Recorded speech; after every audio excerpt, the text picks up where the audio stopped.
Hello students, आज जो story हम शुरू करने जा रहे हैं उसका नाम है कलर्स ऑफ रेनबो और इसे डोगरी में लिखा है चंचल शर्मा जी ने और इसे इंग्लिश में ट्रांसलेट किया है शिवनाथ जी ने। और ये जो स्टोरी है इसमें जो ऑथर हैं वो अपनी विंडो से बाहर देख रहे हैं और अभी अभी बारिश होकर रुकी है और वो बाहर देख रहे हैं, चिली प्लांट्स को देख रहे हैं और वो देख रहे हैं कि प्लांट्स से, पौधों से कैसे पानी टपक रहा है क्योंकि अभी अभी बारिश हुई थी।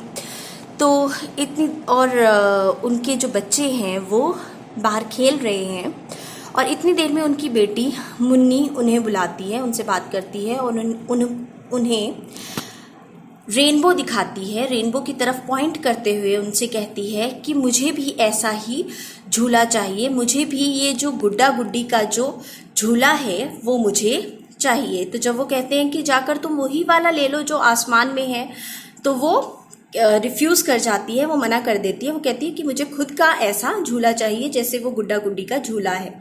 और वो गुड्डा गुड्डी का झूला मतलब गुड्डा गुड्डी का जो स्विंग है वो कहती है रेनबो को। फिर ऑथर अपनी सोच में डूबे होते हैं और वो ये याद कर रहे होते हैं कि कैसे उनकी ग्रैंड मदर जो थी, कैसे उनकी दादी जो थी वो उनसे कहा करती थी कि उनकी ज़िंदगी में भी एक गुड्डी आएगी और वो एक गुड्डे हैं और उनकी ज़िंदगी में एक गुड्डी आएगी और उन्हें ऐसा एहसास होता है कि उनकी ज़िंदगी में वो गुड्डी आई, उनकी वाइफ जो हैं वो उनकी ज़िंदगी में वो गुड्डी बनकर आई और उनके भी वैसे ही ड्रीम्स थे जैसे कि हमारे ऑथर के थे, पर उनके 4 बच्चे हैं और उनकी जो सैलरी है वो काफ़ी लिमिटेड है, काफ़ी कम है, तो उसमें मुश्किल से उनका गुजारा होता है, जिसकी वजह से उनकी अक्सर लड़ाइयाँ होती हैं, उनकी क्वेरल्स होती हैं। ऑफन मतलब अक्सर और क्वेरल का मतलब होता है लड़ाइयाँ। तो अक्सर उनके यहाँ लड़ाई झगड़े हुआ करते हैं क्योंकि कम कमाई में गुजारा करना पड़ता है। बच्चे भी हैं उनके 4 और उनके साथ उनकी माता जी भी रहती हैं। तो अब फिर से उनकी एक बात पे लड़ाई होती है। उनकी वाइफ कहती है कि वो अपने जब ख्यालों में खोए होते हैं, वो यही सब जब याद कर रहे होते हैं, तो उनकी वाइफ कहती है कि मैं कब से आवाज़ें लगा रही हूँ, आप सुन नहीं रहे हो, आपने अपनी चाय लेनी है या नहीं। तो जब बस यहीं से उनकी लड़ाई शुरू हो जाती है और फिर ऑथर जो है वो नाराज़ हो जाते हैं और वो फिर गुस्से में घर से चले जाते हैं। फिर वो पूरा दिन अपना बाहर ही बिताते हैं। वो दिन में सिनेमा हॉल जाते हैं, मूवी देखते हैं, पिक्चर देखते हैं और बाहर ही खाना खा लेते हैं। जब वो रात को घर आते हैं तब बच्चे सो चुके होते हैं, पर वो देखते हैं कि उनकी वाइफ जो है उनका इंतज़ार कर रही होती हैं और उन्होंने भी खाना नहीं खाया होता। तो वो थाली भरकर खाना जब लेकर आती हैं तो ऑथर अपना गुस्सा फिर भी शो करते हैं और कहते हैं कि नहीं, मुझे नहीं खाना है।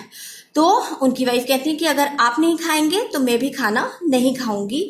तो वो फिर जब थाली उनकी ओर बढ़ाती हैं तो जो हमारे ऑथर हैं वो एक मॉर्सल जो है वो उनके मुंह में डाल देते हैं। एक गराई जो है खाने की वो अपनी बीवी के, अपनी पत्नी के मुंह में डाल देते हैं और इसी तरह और वो दोनों फिर हंसने लग जाते हैं और उनका रिकन्सिलिएशन हो जाता है, उनकी सुलह हो जाती है। और दूसरी सुबह जो है सुबह जब बच्चे देखते हैं कि मम्मा पापा की रिकन्सिलिएशन हो गई है, कि इन दोनों की सुलह हो गई है, तो बच्चे बहुत खुश हो जाते हैं और बच्चे कहते हैं कि आज जो गुड्डा गुड्डी का जो